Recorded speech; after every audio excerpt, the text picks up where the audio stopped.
ভারতের বিপক্ষে চ্যালেঞ্জ নিতে প্রস্তুত জাকের।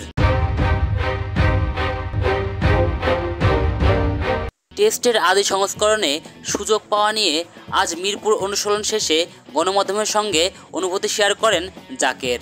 টি-20 দিয়ে আন্তর্জাতিক ক্যারিয়ার শুরু করেছেন জাকের আলী অনেক। সংক্ষিপ্ত সংস্করণে 17 ম্যাচ খেলা বাংলাদেশি উইকেটরক্ষক ব্যাটার গতকাল প্রথমবারের মতো টেস্ট দলে সুযোগ পেয়েছেন।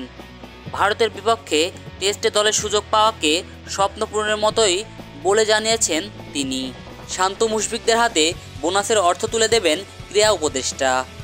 এই বোনাসের পরিমাণ 3,20,00,000 টাকা, যা শনিবার বিকেলে হোটেল সোনারগাঁওয়ে ক্রিকেটারদের হাতে তুলে দেবেন ক্রীড়া উপদেষ্টা। প্রতিটি টেস্ট, ওয়ানডে আর টি-20 সিরিজের জন্য বিসিবি জাতীয় দলকে বোনাস দেয়। পাকিস্তানকে তাদের ঘরের মাঠে হোয়াইট ওয়াশ করেই 2 ম্যাচের টেস্ট সিরিজে জয় করেছে বাংলাদেশ। এর পুরস্কার হিসেবে বোনাস পাচ্ছেন ক্রিকেটাররা। দলে ফিরলেন রশিদ, নেই মুজিব ও ইব্রাহিম। দুই দেশের প্রথম সিরিজে চোট কাটিয়ে দলে ফিরেছেন দেশটির সেরা তারকা রশিদ খান। তবে বাদ পড়েছেন ওপেনার ইব্রাহিম জারদান ও স্পিনার মুজিবুর রহমান। চলতি মাসেই দক্ষিণ আফ্রিকার বিরুদ্ধে 3টি ম্যাচের ওয়ানডে খেলবে আফগানিস্তান।